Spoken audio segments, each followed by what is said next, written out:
Bien, je vous invite à prendre votre Bible et regarder avec moi dans Ésaïe chapitre 18.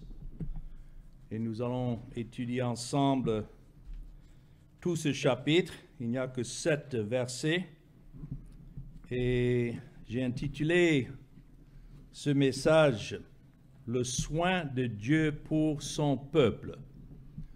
Nous savons que quel que soit ce qui se passe dans le monde, avec tous ces bouleversements et tout ce qui arrive, néanmoins Dieu a un peuple qu'il a ordonné au salut et pour qui le Seigneur Jésus-Christ est venu dans le monde au moment où Ésaïe prophétisait. Cela était encore futur, donc un peuple pour qui Christ devait venir et donner sa vie. Et c'est de cela que Dieu s'occupe. Il y aura toujours un reste, selon la grâce de Dieu, comme l'apôtre Paul l'a annoncé dans son épître aux Romains. Donc ici, nous avons un message, en fait, contre l'Assyrie. Rappelons-nous que Dieu avait suscité la nation de l'Assyrie venir prendre les 10 tribus du nord en Israël en captivité. Mais ensuite, Dieu prononce des jugements contre l'Assyrie. Et tout cela, c'est avant le fait. Ce que Ésaïe est en train d'annoncer ici, l'Assyrie n'avait pas encore exécuter ses jugements contre les 10 tribus du Nord, et ensuite l'Assyrie comme une nation n'avait pas encore été jugée par Dieu. Cela nous montre que ce qui est écrit ici dans les Écritures, c'est la parole de Dieu. C'est lui qui ordonne toutes choses. Il connaît la fin dès le commencement parce qu'il a décrété toutes choses. C'est ça la préscience de Dieu. Il connaît d'avance parce qu'il sait ce qu'il a décrété. Donc, ici dans ce chapitre 18 d'Ésaïe, je dois dire que c'est un des chapitres les plus obscurs de l'Écriture, bien qu'il ait probablement été mieux compris par ceux à qui il était d'abord destiné que par nous maintenant. Et voilà le problème en lisant les Écritures, c'est de chercher par la grâce de Dieu et l'Esprit de Dieu de comprendre le contexte dans lequel ces Écritures sont données. Alors, nous lisons ici à partir du verset 1 et 2, un message qui est adressé au peuple de Dieu, et il dit en fait pas besoin de faire alliance avec l'Éthiopie. C'est écrit terre, verset 1, où retentit le cliquetis des armes au-delà des fleuves de l'Éthiopie, qui toi envoie sur mer des messagers dans des navires de gens voguant à la surface des eaux, allez, messagers rapides, vers la nation forte et vigoureuse, vers ce peuple redoutable depuis qu'il existe, nation puissante et qui écrase tout, et dont le pays est coupé par les fleuves. Alors si nous n'avons pas une idée du contexte de ce verset, on allait se gratter la tête en se demandant mais de quoi s'agit tous ces mots. Donc je peux dire, ayant lu ce verset, quoique le nom de la nation d'Éthiopie n'est pas mentionné, néanmoins nous avons ici une parole de Dieu qui est adressée à l'Éthiopie. Rappelons-nous que l'Éthiopie est un pays en Afrique. Souvent, les gens me demandent, mais qu'en est-il de l'Afrique? Il semble que Dieu a abandonné notre continent. Mais voilà un message d'espoir pour les Africains et d'autres pays en Afrique, parce qu'ici, quand ça parle de l'Éthiopie, c'est écrit au-delà des fleuves de l'Éthiopie, dans le verset 1. Il s'agissait d'un empire à l'époque qui comprenait aussi la Somalie, que nous connaissons aujourd'hui, et d'autres pays à l'alentour. Même Égypte était sous la domination de l'Éthiopie à cette époque. Donc quand c'est écrit ici, qui est au-delà des fleuves de l'Éthiopie, à l'époque d'Isaïe, l'Éthiopie était une grande puissance mondiale qui gouvernait non seulement l'Égypte, mais était aussi un rival principal de l'Assyrie. Souvent, quand nous pensons aux guerres mondiales du siècle passé, nous imaginons à ce qui s'est passé dans notre histoire proche. Mais à ce temps, voici une guerre mondiale entre ces puissances, que ce soit l'Assyrie, que ce soit l'Éthiopie, que ce soit l'Égypte, que ce soit même Israël qui était au milieu. Mais nous savons que c'est Dieu qui agitait les nations, comme il fait aujourd'hui.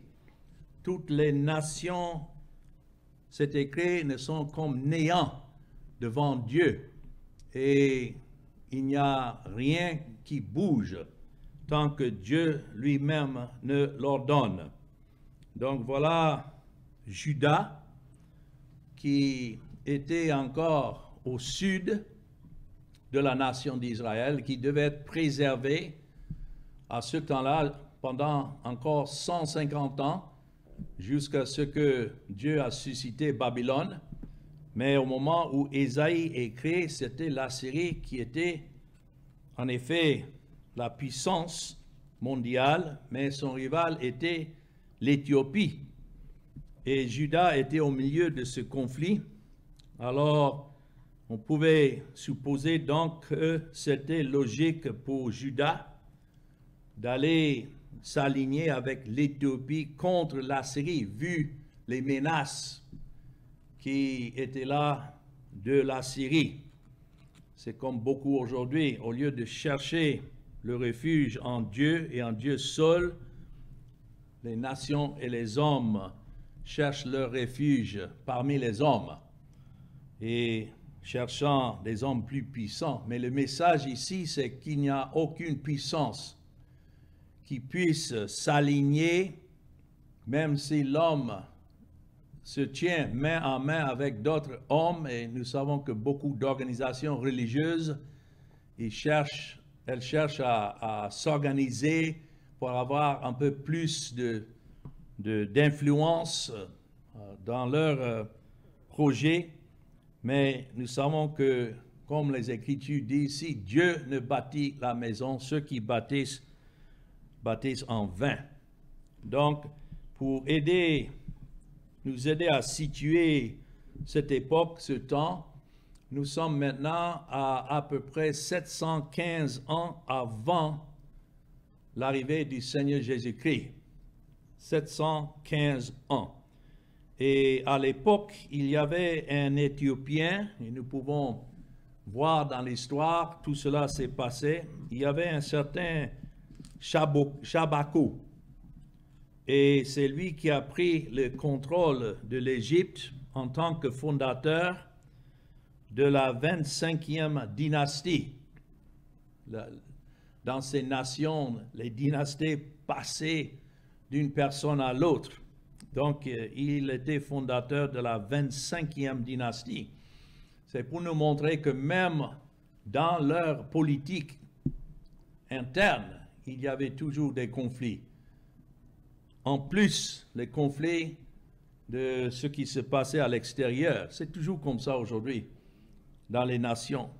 Mais la domination éthiopienne s'est poursuivie jusqu'à 630 ans avant Christ, quand un Égyptien d'origine, de souche, a regagné le trône. Donc, entre Éthiopie et l'Égypte, il y avait aussi déjà ce conflit face aussi aux menaces de la Syrie. C'est pourquoi j'ai dit qu'il y avait même à cette époque-là une véritable guerre mondiale. Et le terme, quand c'est écrit ici, au-delà des fleuves de l'Éthiopie, cela nous montre que ce n'était pas limité seulement au pays d'Éthiopie géographiquement parlant, mais au-delà, cela veut dire que cette zone était beaucoup plus vaste que l'Éthiopie actuelle. Beaucoup supposent que c'était une zone qui comprenait même le Soudan et la Somalie. Donc voilà l'Afrique qui est présentée ici dans les Écritures, et que Dieu n'avait pas abandonné le continent, mais tout ce qui se passait, Dieu était en train d'accomplir sa volonté. Et quand ça parle ici du fait que les navires de jonques voguant à la surface des eaux, il s'agissait ici des ambassadeurs qui étaient envoyés par l'Éthiopie. La scène représente ici les ambassadeurs éthiopiens qui venaient faire l'alliance avec Juda et les autres nations de la région, mais contre la Syrie. Nous voyons comment l'homme pense pouvoir s'aligner pour accomplir sa volonté, mais en fin de compte, nous savons que c'est la volonté de Dieu qui doit s'accomplir. Mais quand, dans le verset 2, c'est écrit « Allez, messagers, rapides, vers la nation forte et vigoureuse ». Et ça dit « vers ce peuple redoutable depuis qu'il existe, nation puissante et qui écrase tout ». Alors que les ambassadeurs éthiopiens invitaient Juda à se rebeller contre les Assyriens, ils demandaient en même temps à Juda d'envoyer des messagers rapides en Éthiopie. Donc, dans ce verset, c'est pourquoi j'ai dit c'est un passage un peu obscur, mais dans la première partie, c'est écrit « Toi qui envoles sur mer des messagers ». Il s'agit là des Éthiopiens qui envoient leurs ambassadeurs vers Juda pour tisser des relations avec Juda contre la Syrie. Mais en même temps, la deuxième partie s'adresse maintenant à Juda. C'est l'Éthiopie ici qui dit « Allez, messagers rapides vers la nation forte et vigoureuse ». C'est comme ça que l'Éthiopie se voyait comme une nation forte et vigoureuse, un peuple redoutable depuis qu'il existe.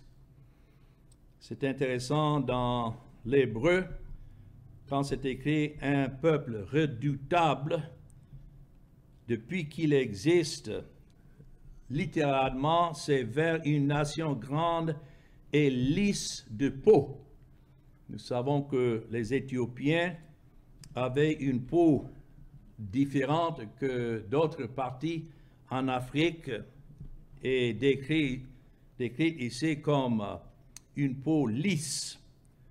Et donc c'est pourquoi nous savons qu'il s'agit ici d'Éthiopie qui se voyait comme une nation grande et une nation puissante. Donc les Éthiopiens espéraient entendre par ceci que Juda s'est rébellé contre la Syrie et s'est aligné sur l'Éthiopie et l'Égypte. Donc, que dit Dieu de tout cela? Quelle est la réponse de Dieu dans tout cela? Comme nous pouvons dire en toutes choses dans la vie, comment est-ce que Dieu voit les choses? Ce n'est pas, peu importe comment l'homme voit les choses, mais comment est-ce que Dieu voit voit les choses. Et ici, dans les versets 3 à 6, nous voyons comment l'Éternel rejette l'offre d'aide des Éthiopiens. Dans Proverbes chapitre 16 et le verset 9, nous lisons que le cœur de l'homme délivre de sa voie, mais quoi? L'Éternel conduit ses pas. C'est toujours comme ça, que la volonté de Dieu soit faite. Alors, verset 3 nous donne ce que Dieu dit. Il dit, vous tous, habitants du monde, habitants de la terre, voyez la bannière qui se dresse sur les montagnes. Écoutez la trompette qui sonne, car ainsi m'a parlé l'Éternel. Notons ce que l'Éternel dit. Je regarde quoi? Tranquillement de ma demeure. Tandis que les nations s'agitent et les hommes cherchent à s'établir dans leur domaine, qu'est-ce que Dieu fait? Il dit ici, je regarde tranquillement de ma demeure. Et par la chaleur brillante de la lumière et par la vapeur de la rosée au temps de la chaude moisson. C'est en quelque sorte une manière pour Dieu de dire, je vais prendre mon repos. Pendant que les nations s'agitent, il prend son repos. Dieu n'est pas agité par les actions des hommes. Il est assis sur son trône et il règne sur tout. Donc c'est pourquoi je disais que l'Éternel Dieu ici rejette l'alliance avec l'Éthiopie. Parce que Dieu est en train de démontrer qu'il est plus que capable de traiter avec les Assyriens lui-même sans l'aide des Éthiopiens ou de l'Égypte. Il dit que quel que soit leur mouvement, ce n'est pas plus que la chaleur brillante de la lumière et par la vapeur de la rosée au temps de la chaude moisson qui monte. C'est là le matin et puis c'est parti pendant la journée. Il dit, mais avant la moisson, verset 5, quand la pousse est achevée, quand la fleur devient un raisin du mûri, il coupe les sarments avec des serpes, il enlève, il tranche les cèpes. Ils seront tous abandonnés aux oiseaux de proie des montagnes et aux bêtes de la terre. Les oiseaux de proie passeront l'été sur leurs cadavres et les bêtes de la terre y passeront l'hiver. Alors voilà ce que Dieu dit au sujet de tout ce que l'homme propose. Si Dieu avait voulu rassembler une armée contre la Syrie, il aurait pu le faire. C'est de là qu'il parle dans le verset 3 au début. Il aurait pu dresser, lever une bannière ou sonner de la trompette. Il était pleinement capable de le faire et il le ferait au moment que lui-même il ordonne, pas au moment où l'homme le dit.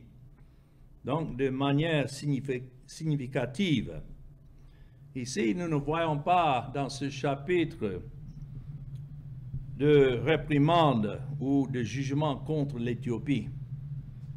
Si ce n'était que Dieu allait juger l'Éthiopie pour son offre d'alliance, nous ne voyons pas cela ici.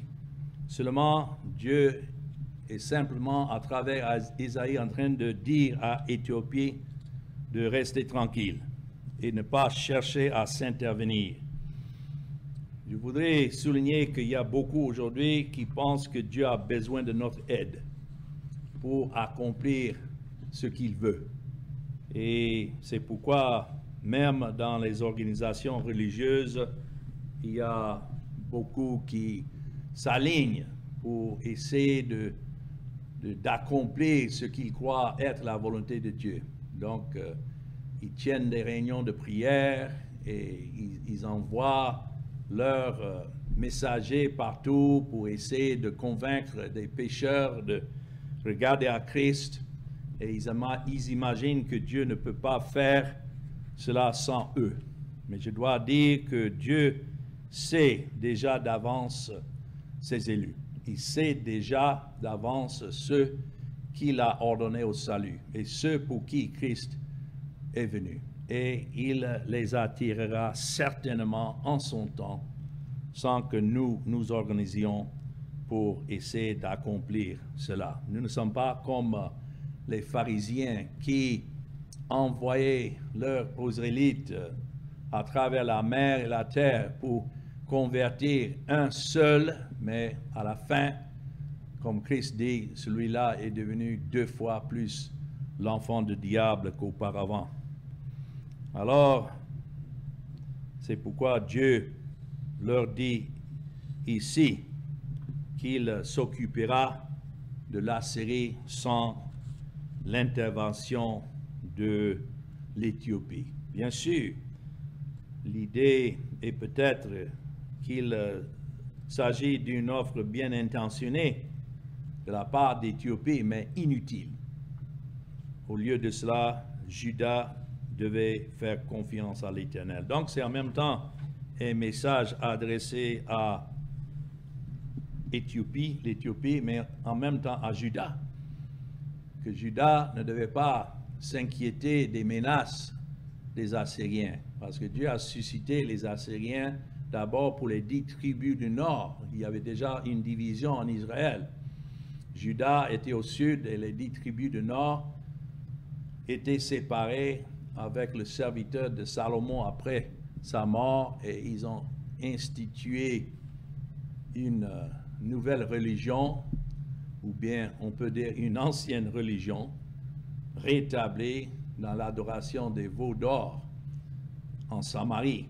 Et c'est ainsi qu'il y a eu une division. Mais maintenant, Dieu a suscité la Syrie pour enlever ces 10 tribus du nord, les faire disparaître entièrement. Et Juda, qui est resté, tremblait, s'imaginant que la Syrie allait venir jusqu'à détruire Jérusalem, mais Dieu ne l'a pas ordonné. Quand c'est écrit ici, par exemple, dans le verset 5, c'est comme Dieu traite lui-même de sa plantation et de sa vigne. Parce qu'il dit dans le verset 5, « Mais avant la moisson, quand la pousse est achevée, quand la fleur devient un raisin qui mûrit, il coupe les sarments avec des ceps. Il enlève, il tranche les ceps. » Donc, ici, c'est représenté dans des termes agricoles. Et je ne suis pas agriculteur, donc ce sont des termes que moi-même je dois apprendre. Mais quand il dit ici, il coupera les brins, ce sont des segments ou bien des bouts, des plantes qui sont souvent coupées pour que la plante produise davantage. Et ici, c'est écrit avec des serpes, et il enlèvera et coupera les branches. C'est ce que Dieu est en train de faire ici. Il est en train de tailler lui-même cette plante qui représente la Syrie, quelle que soit sa puissance. Et il est en train de leur dire, dans le verset 6, « Ils seront tous abandonnés aux oiseaux de proie des montagnes. » Quoi qu'ils étaient, la nation de la Syrie était à ce temps-là une nation puissante. Dieu est en train de dire que non seulement il allait tailler et couper, immonder les branches, mais il allait complètement enlever cette nation et livrer la nation aux bêtes de la terre. Les oiseaux de proie passeront l'été, notons, sur le cadavre. Nous savons en lisant dans le livre des rois qu'au moment où le roi de la Syrie a entouré Jérusalem au jour du roi Ézéchias, et il criait vers l'Éternel, que l'Éternel s'est intervenu, et dans une seule nuit, plus de 100 000 soldats de cette armée sont morts d'un coup. Nous ne savons pas exactement ce que Dieu a utilisé, mais nous savons que c'est Dieu qui a détruit entièrement cette armée. Donc c'est pourquoi la parole de Dieu à Israël ou bien à Judas, c'était ne pas s'inquiéter, que c'est Dieu qui s'occupe de sa moisson. Et il y a une moisson où Dieu fait la séparation entre la paille et aussi le blé. Le blé représente ses élus qu'il préserve à travers tout jugement, mais la paille représente ceux qui sont réprouvés, laissés à eux-mêmes et qui ne connaîtront que la condamnation. Donc nous arrivons maintenant pour conclure dans le verset 7. Voilà pourquoi Dieu n'a pas prononcé des menaces ou bien des jugements contre l'Éthiopie, parce qu'il avait un autre projet en vue en ce qui concerne cette nation d'Éthiopie. Et ça nous aide à comprendre pourquoi même dans tout cela, quoique les armées sont venues attaquer l'Égypte à l'époque, surtout à Babylone, quelques 150 ans plus tard, mais Dieu avait sa main toujours sur ce pays d'Éthiopie. Et voilà pourquoi, parce que le verset 7 dit, en ce temps-là, des offrandes seront apportées à l'Éternel des armées, par le peuple fort et vigoureux, par le peuple redoutable depuis qu'il existe, nation puissante et qui écrase tout, et dont le pays est coupé par les fleuves. Elles seront apportées là où réside le nom de l'Éternel des armées, sur la montagne de Sion. Nous voyons donc Dieu en train de prophétiser ici que les Éthiopiens devaient venir et adorer le véritable Dieu en Israël. Ils s'inquiétaient pour une alliance entre Juda et eux à ce temps, mais Dieu dit il y avait déjà une alliance de grâce que ceux-là ne connaissaient pas à ce moment-là. Mais Dieu dit que le jour devait venir où même les Éthiopiens devaient apporter, notons comment c'est écrit à la fin, elles seront apportées là où réside le nom de l'Éternel de quoi? Des armées. Nous ne devons pas craindre les armées des hommes, sachant que l'Éternel, c'est le Dieu des armées. Et il n'y a aucune puissance qui existe tant que Dieu ne l'a ordonné. Mais Isaïe annonce ici un jour où même les Éthiopiens viendront et qu'ils adoreront l'Éternel et lui apporteront des présents au lieu où le nom de l'Éternel des armées résidait, c'est-à-dire sur la montagne de Sion. Et voilà, c'est une manière de prophétiser la venue des Éthiopiens à Christ. Parce que là, sur la montagne de Sion, était le temple, étaient les sacrificateurs, mais tout cela était représentant de l'œuvre de Christ. C'était sur cette montagne que Christ lui-même devait livrer sa vie quelques 700 ans plus tard, et que les Éthiopiens, il y en avait, ce n'est pas tous, mais il y en avait parmi les Éthiopiens. C'est pourquoi j'ai intitulé ce message « Le soin de Dieu pour son peuple », parce qu'il y a toujours un reste, même parmi les Éthiopiens, qui devait venir. C'est intéressant, si vous regardez dans Actes chapitre 2, lorsque les gens sont venus à Jérusalem au temps de la Pâque, et 50 jours plus tard, l'Esprit de Dieu a été répandu sur les habitants qui sont venus. Nous voyons parmi les nations qui étaient venues ce jour-là, nous voyons parmi ces nations qui? Des Éthiopiens. et des Égyptiens. Dans Actes chapitre 2, par exemple, et le verset 10, nous voyons cela représenté. Lisons avec moi Actes chapitre 2 et commençons dans le verset 8, parce qu'ils étaient étonnés quand l'Esprit était répandu que ceux-là qui étaient à Jérusalem parlaient dans les langues. Vous voyez ça dans le verset 8.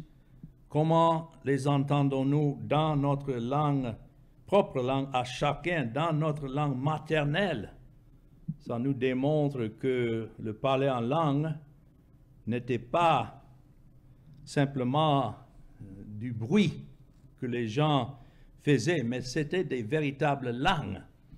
C'est pourquoi quand nous comprenons ou constatons aujourd'hui ce que les gens appellent parler en langue, ce n'est pas le parler en langue de tout. Ça, c'est un autre esprit. Mais où l'Esprit de Dieu agit, nous savons que c'est une véritable langue qui est parlée et qui donne toute la gloire à Dieu. Et remarquons que dans ce passage, c'est écrit Parthes, Mèdes, Élamites, ceux qui habitent la Mésopotamie, ça c'est même jusqu'en Babylone, la Judée, la Cappadoce, le Pont, l'Asie, la Phrygie, la Pamphylie, l'Égypte et le territoire de la Libye, voisins de Cyrène, et ceux qui sont venus de Rome, juifs et prosélytes. Donc parmi l'Égypte et le territoire de la Libye, comme vous voyez sur la carte, c'est là que le pays d'Éthiopie se trouvait. Donc je vois que cela était en fait un accomplissement de ce que nous sommes en train de lire ici dans Ésaïe chapitre 18, que Dieu allait faire venir à Sion des véritables adorateurs et qu'ils allaient venir pour adorer le véritable Dieu. Telle est la grâce de Dieu. C'est pourquoi nous savons que les alliances des hommes importent peu. Ce qui importe, c'est l'alliance de Dieu, que Dieu a traité d'abord avec son Fils et ensuite par son Fils avec ses pécheurs qui sont des pécheurs élus par sa grâce et pour qui Christ est venu. Nous avons un autre exemple d'un Éthiopien que nous connaissons peut-être très bien, et cela dans Actes chapitre 8.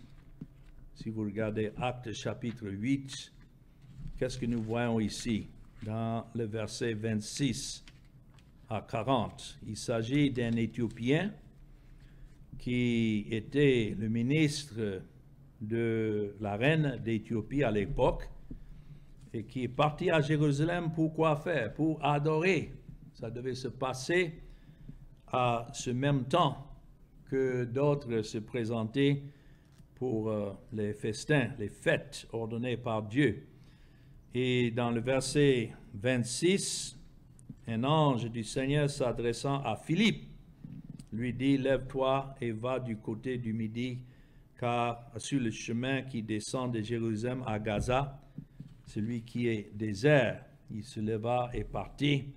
Et voici quoi? Un Éthiopien, un eunuque, ministre de Candace, reine d'Éthiopie, et surintendant de tous ses trésors, quoi? Venu à Jérusalem pour adorer. Voilà l'Esprit de Dieu déjà à l'œuvre dans son cœur pour qu'il quitte l'Éthiopie, aller jusqu'à Jérusalem pour adorer le Dieu d'Israël. Et sans retourner, assis sur son char, il lisait le prophète Ésaïe, le même prophète que nous sommes en train d'étudier maintenant. Pour se procurer d'un rouleau d'Ésaïe, il faut dire que cela coûtait quelque chose. Il devait avoir des moyens pour faire cela parce que les copies des Écritures, il n'y avait pas d'imprimerie comme nous avons aujourd'hui.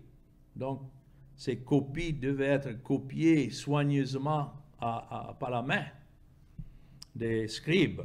Et voilà, il avait en main, imaginons, de tous les livres de l'Ancien Testament qu'il aurait pu prendre avec lui, c'était le prophète Isaïe. Même cela, Dieu a ordonné. Et l'Esprit dit à Philippe, avance et s'approche de toi de ce char. Philippe a couru et entendit l'Éthiopien qui lisait le prophète Isaïe. Et il lui dit, comprends-tu ce que tu lis? Ça, c'est une bonne question, même pour nous, de poser aux gens quand nous les voyons en train de porter la Bible partout. Simplement de leur demander, mais vous lisez la Bible, comprenez-vous ce que vous lisez? Il répondit, comment le pourrais-je si quelqu'un ne me guide? Et il invita Philippe à monter et s'asseoir avec lui. C'est ici que nous voyons que ce n'est pas au moment où Philippe est arrivé que l'Esprit a commencé à œuvrer dans le cœur de cet Éthiopien. Cela, l'Esprit était déjà à l'œuvre. Seulement, Dieu a fait rapprocher de lui un évangéliste par le nom de Philippe qui devait venir et expliquer davantage la parole de Dieu. C'est pourquoi aujourd'hui, nous ne pouvons pas nous donner la gloire, nous qui sommes des prédicateurs, pour dire « Ah, mais c'est grâce à moi que tel ou tel comprend maintenant l'Évangile. » Non. Si Dieu est déjà à l'œuvre dans le cœur d'un pécheur et que Dieu fait approcher soit le prédicateur de ce pécheur ou le pécheur de ce prédicateur, et qu'il y a un intérêt, il faut savoir que l'Esprit est déjà à l'œuvre. Certainement, nous ne pouvons pas nous donner la gloire. Mais Philippe, lorsqu'il était posé cette question, c'est écrit dans le verset 32, le passage de l'Écriture qu'il lisait était celui-ci. Il a été mené comme une brebis à la boucherie et comme un agneau muet devant celui qui le tond.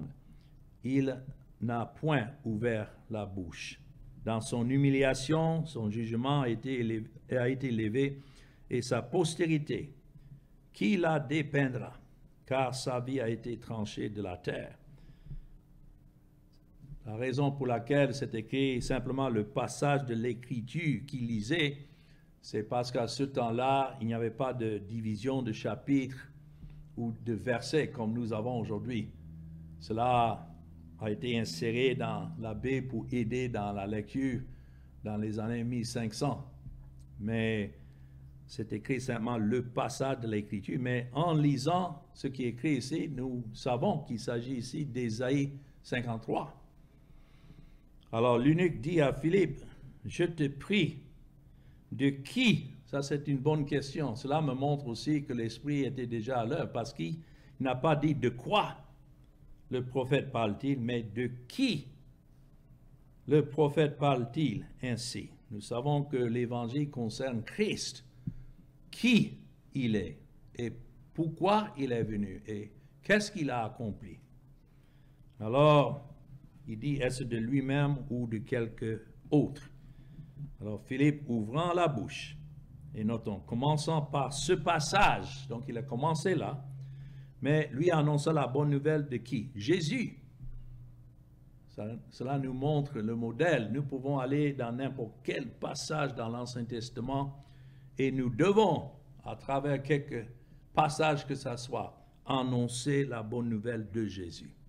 Ce n'est pas seulement dans le Nouveau Testament. La bonne nouvelle de Jésus est dans l'Ancien Testament sous type, sous forme, figure, prophétie, promesse et la réalisation dans le Nouveau Testament. Mais néanmoins, c'est toujours le même évangile. Alors, comme ils continuaient leur chemin, ils rencontrèrent de l'eau. Et l'eunuque dit, voici de l'eau, qu'est-ce qui empêche que je sois baptisé? C'est certain que Philippe, déjà en annonçant l'évangile, lui disait que la manière de confesser Christ le Christ de la Bible, c'est dans les eaux de baptême. C'est pourquoi elle a posé la question. Et Philippe dit, si tu crois, verset 37, de tout ton cœur, cela est possible. Et l'eunuque répondit, il n'a pas dit simplement je crois, comme les gens disent, ah oui, je crois, je suis croyant. De qui? Il dit, je crois que Jésus-Christ est le Fils de Dieu. Jésus, le Christ, le oint, celui qui est annoncé dans l'Ancien Testament, n'est autre que le Fils de Dieu. Alors il fit arrêter le char et Philippe et l'eunuque descendirent tous deux dans l'eau et Philippe baptisa, immergea, c'est ça le sens du mot baptême, immergea l'eunuque. Et quand il fut sorti de l'eau, c'est pourquoi il est entré dans l'eau, ça représente la mort et l'ensevelissement et la résurrection du Seigneur Jésus-Christ. Et quand il fut sorti de l'eau, l'Esprit du Seigneur enleva Philippe et l'eunuque ne le vit plus, tandis que joyeux, il poursuivit sa route. Et Philippe se retourna se trouva dans Azo, d'où il alla jusqu'à Césarée, en évangélisant toutes les villes par lesquelles il passait. C'est le Seigneur qui dirigeait son chemin. Alors voilà ce qui était prophétisé en partie dans Ésaïe 18 et nous voyons cet accomplissement dans le Nouveau Testament. Oh, quel Dieu que nous adorons et à lui soit toute la gloire. Amen.